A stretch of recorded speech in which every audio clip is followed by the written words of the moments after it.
HutVerse cards came out yesterday, and everyone is wondering, how do I make these for cheap? Because everybody wants to be able to intimidate everybody with a 6'7" forward headman, as opposed to him being on defense with 98 speed.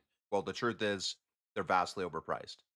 But I'm going to do my best to explain how to make them as cheaply as possible.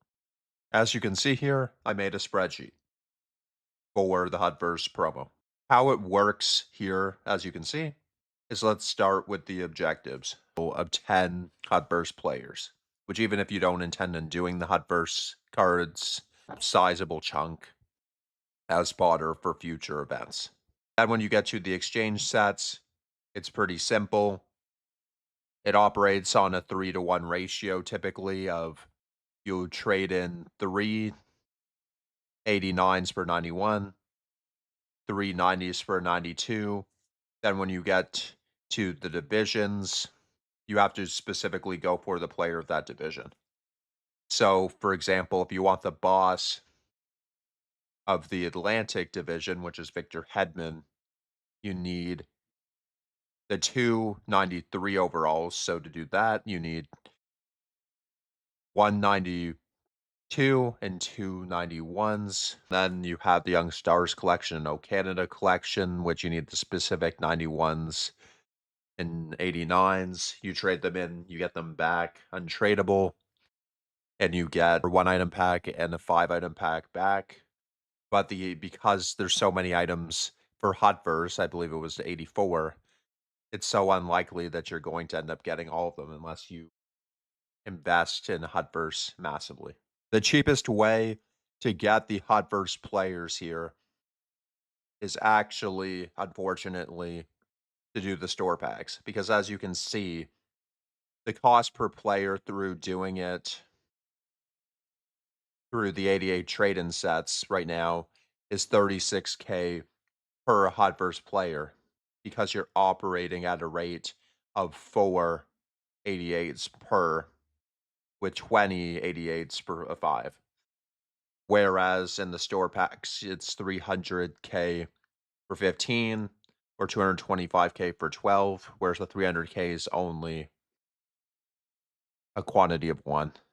The reason why, if you want to do it, do HutVerse, I'd recommend you do the 300K pack if you have the coins, is because it has the highest percent chance of about 22% of getting a 94. And with how the way this promo works, you kind of have to swing for the fences on the high overall cards because they do so much of the lower overall fodder you need. But I wouldn't recommend that you go for this event unless you have the coins to waste because it's so expensive.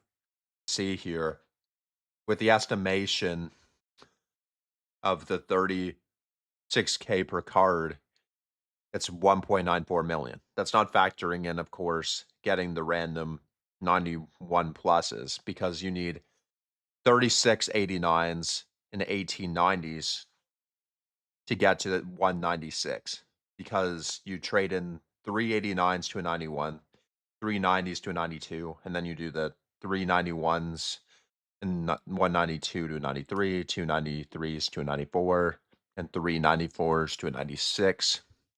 And then how it works through that trade-in path is if you have a 194 that removes 12 89s and 990s, 193 removes 8 or 6 89s and 390s, 192 and 191 removes 3 of the lower fodder respectively.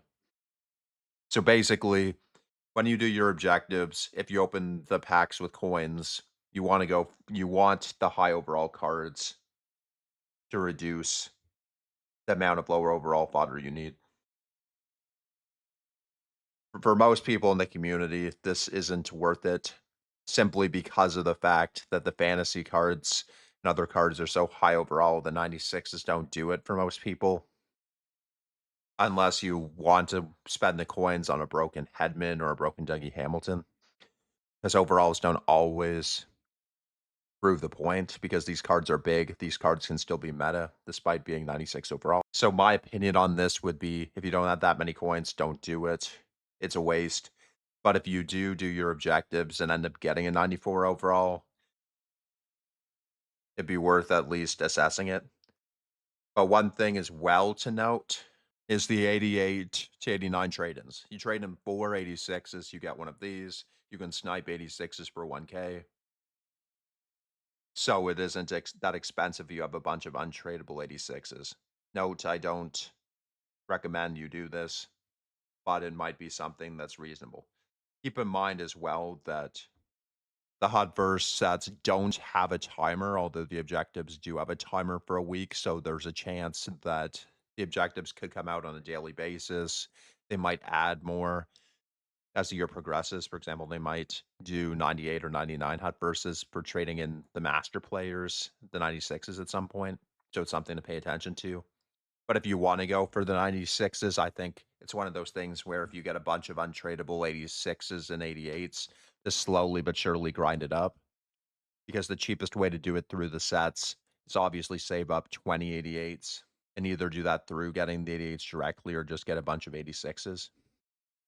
Because you could always do the collectibles here from Double Shift and go for those packs and then trade those in if you wanted to do it that way. If you really want one of those cards, because I think for the average player, this is way, way, way, way, way too expensive.